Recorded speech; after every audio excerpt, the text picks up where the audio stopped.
You know what? I'm thinking this might be one of the giveaway knives. Great little slicey blade, great little EDC size. Could be a little stronger than the D10, but just a great knife overall. Let me know what you think. What do we have here? We got a Flissa. Man, these names. Dude, like Chinese knife companies. I love your stuff sometimes. You know, not always, but I love your stuff when it's good. What the hell with the names? Flissa? Why? That sounds stupid. Just like hire someone who's American for like 10 minutes to sit down and talk with you through, talk through with you some cool words for a knife company. Why Flissa? It doesn't make any sense. Okay, I'm just gonna like literally right here. I didn't think of anything before. Let's think of a better name. What about Hawk Knives? Okay, I was just reviewing another knife, and it had sort of a hawk on the blade, and that's what came to mind, Hawk. What about Anvil? Anvil Knives. There's a sticker on the desk right here that has an anvil on it. So that's what made me think of Anvil Knives. Okay, Wolf Knives. There's another sticker with a wolf on it right there. So I'm just like calling out shit that I see on stickers, and it's better than Flissa. Cut it out with the stupid names, man. Stop. No one wants that. No one wants to see Flissa on their stupid ass pocket clip. It looks stupid. Okay, anyway, this is the Flissa. Oh, damn it. I didn't write down the name, but it's a pointy little Wharncliffe Flissa with the axis lock. There's only a few Flissa knives, so you can find this on Amazon. That's where I got it. I think it was right around 30 bucks. Right around there. Might have been 35, might have been 28, somewhere in there. So, now, let's get into this, man. What do we got here? We got an axis lock. It locks up very nicely. I would say it's a vault-like lockup.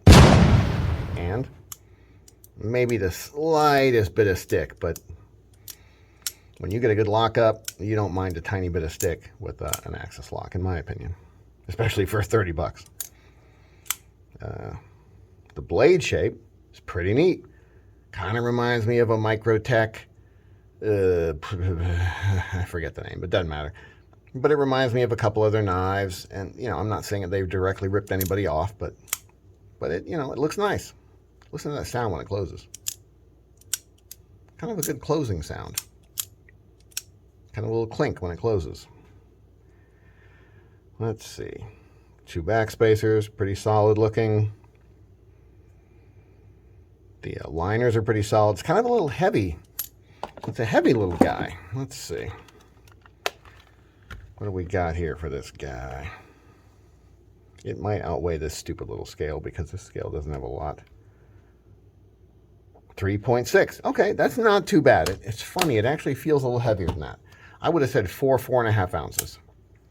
But, I'm often wrong. But that's kind of how it feels, a little chunky. Let's see. I bet the balance is pretty far off.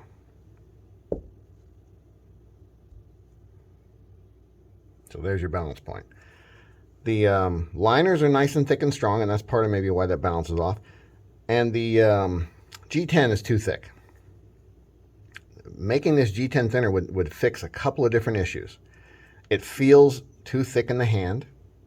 A little bit. I mean, it's not terrible. It's not bad, but it's just not great. It feels too thick in the hand. It feels kind of blocky in the hand.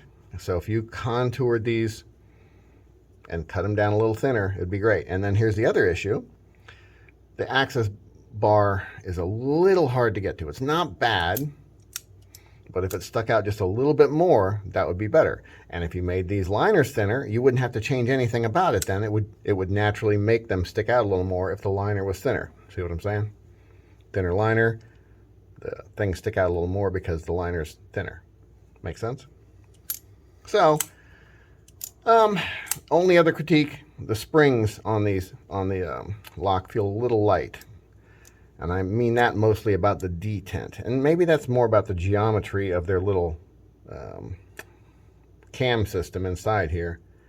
So if their cam was angled differently, it might make it feel a little stronger. But yeah, I can flick it out a little too easy. I don't think it's going to come open in the pocket necessarily, but it's a possibility. A little weak. So I might try strengthening the springs, putting in stronger springs, or so how these springs work is it's like a little loop of a spring, and it's pushing this way, and it's into a little hole over here. So you got a hole, and then the spring is down in the hole, and then it turns and comes around and pushes this way. So the spring is like going this, pressing itself out. So if you take the hole and drill another little hole a little closer, it's going to make it stronger. So you could do that too to make it stronger. Some knives have like some of the Kaisers and some of the Benchmades, I think, have adjustable placement points for the spring. They have like 1, 2, 3, 4 holes across here, and you can move it around till you like the spring pressure. And some other companies have different springs. You know, some springs are thicker and stronger than others. So could do that. I like it, except for the thickness of the G10. And when you flick it out, it's a little wimpy because of that kind of weak detent. I don't know. I mean, it's not bad. It's definitely, you know, a fidgety little knife. Very sharp. It came pretty damn sharp. Let's see. Yeah, for like a $30 knife, the edge is not bad. It's not perfect paper cutting, but it's not bad. Pocket clip is too long, but it's a little knife, so, you know, this pocket clip wouldn't look bad on a full-size knife.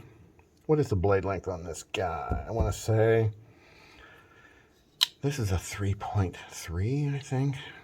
So this guy is right around 3 inches, right around a 3-inch blade. Might be a hair under, I'm not sure, but I'm going to call it right around a 3-inch. The pivot collar is kind of neat. I don't know if it's aluminum anodized or if it's actually titanium. I'm guessing it's aluminum. Yeah, you can't anodize titanium red, so it's not that titanium. Yeah, I don't know. It's pretty cool. Check out the Flissa. I'm not even sure what the reviews say on Amazon, whether people are liking it or not. I don't know. I haven't, you know, I don't know. I just bought it and thought it looked neat. Was hoping it wasn't going to be super thick. Like some of these Chinese knives are just too thick. Let's see. Let's compare it to a, how do we like that? Look at that. A Rat 1, which is a pretty beefy knife. This guy is substantially thicker than the Rat 1. So that's not good. You don't want to be that thick.